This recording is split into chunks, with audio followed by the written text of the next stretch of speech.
like it's a backlash, or that you feel like you're violating people's privacy? Yeah, I mean, a lot of stuff happened along the way. I think, there were real learning points and turning points along the way in terms of building things. Facebook privacy policy is a masterpiece of deception. It's intentionally vague, open-worded, and doesn't have any universal boundaries that will put reasonable limits on Facebook's tracking. The data policy uses blanket terms like third parties to cover a vast range of activities that allow Facebook to follow your every step and do with that information whatever they want. They know more about us than we know about ourselves, and they can actually predict what we'll do in the future with a high degree of accuracy. When you agree to the terms of service, you as an internet citizen cannot even imagine the uses and value your personal information has to Facebook and the database marketing industry behind it. Facebook doesn't just collect all of your personal information you upload on their website through private chat conversations, expressions in likes and comments, or posts on your newsfeed. Facebook will plant permanent trackers and desktop devices to follow you around the internet to map all of your browsing history. In cooperation with its marketing partners, Facebook helps to match that information with your real-life data like social security number, physical address, age, and family relationships. Where does your data go after Facebook collects them? What does Facebook privacy policy really means for your personal information? There is an entire industry developed behind Facebook's business model violating your privacy. It doesn't often make headlines and operates as secretively as high-profile banking. And just like clandestine predatory banking threatens financial stability, Facebook is standing up for industry that poses a threat to democratic values that enabled creation of Facebook in the first place. In the next few minutes, you will learn how Facebook stands behind major data broking conglomerates who boast with their ability to predict and influence consumer behavior based on the data collection facilitated by the Facebook company. Nothing that's mentioned here is a conspiracy theory. The analysis is made of publicly available information, and everything will have sources in the description below. Hopefully, information presented here will help you understand the intrusive scope of Facebook privacy policy and maybe give you enough reason to want to stop using Facebook immediately, because their manipulative marketing practices threaten everything free and democratic world stands for. What Facebook does with the privacy of internet citizens is currently not regulated or supervised, and you don't have the option to opt out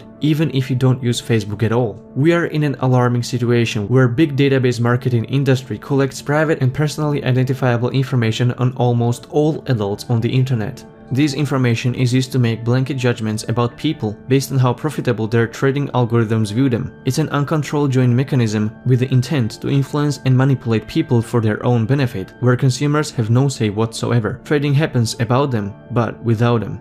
You should have a say in this. You should know what's happening to your private information and where it goes once Facebook collects it. You should have the right to opt out and not be an involuntary target of advertising industry. This year, Google announced that it will track users' offline behavior by connecting online advertisements to purchases in brick-and-mortar stores to verify to its clients online ad impressions. Meanwhile, Facebook has been actively doing this since 2014. With the freshly rebuilt ad platform called Atlas, Facebook launched unified tracking mechanisms to allow marketers to follow users across thousands of websites and mobile applications. The service promotes itself as reaching people across devices and bridging the gap between online impressions and offline purchases. Atlas made it possible to identify specific subjects for targeted advertisements, opening up the world of possibilities for influential marketing techniques. Analyzing algorithms made it possible to determine certain personality traits to exploit for profit. They could find people with propensity to gambling, abusing knowledge of this private information that shouldn't have been known to them, just so that they can deploy manipulative advertisements. Atlas uses data to make stereotypical assumptions about people based on their race, gender, location, and influence a specific behavior according to societal expectations. Sometimes even enforcing trends like body shaming of young men and women,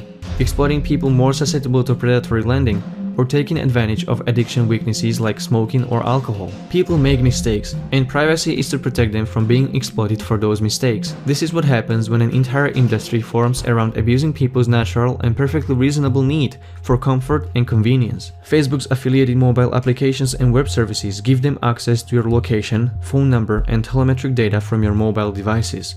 all that's necessary to develop capability for its marketing partners to make and maintain permanent self-updating profiles. Advanced algorithms rank people's profiles according to their monetization opportunity. Waste is a common word used to describe low-level targets with little expectations for profit generation. Usual practice to deal with people ranked in this way is to put them on slower customer service lanes and offer discriminatory pricing. What Facebook cannot track for themselves, its advertising partners will do it for them. Facebook is affiliated with over 190 marketing partners that together form the biggest database of personal information in the world. They are all elite members of the marketing class, but the most famous names are Experian, Axiom, Epsilon, Vitsi, Adobe, and Oracle. According to a Federal Trade Commission report, 7 out of 9 data brokers buy from or sell information from their databases to each other. These are channeled through series of data broking companies, making it impossible to trace original source of particular data element. The whole industry operates on a highly clandestine nature, offering strong encryption to its clients but near zero-level protection of consumer data. Privacy for corporations, but surveillance for everyone else. Security breaches and hacker attacks are regular routine to which marketing industry exposes your private information. One of the biggest brokers, Epsilon, had its database breached by unknown hackers. The breach exposed millions of email addresses and consumer names for Epsilon's top clients including JP Morgan Chase, Citibank, Target, and Walgreens. It was never disclosed how much data was stolen. Given the nature of current cyber laws, we may have never heard of countless of other potential breaches. Your private information could be floating around the internet and you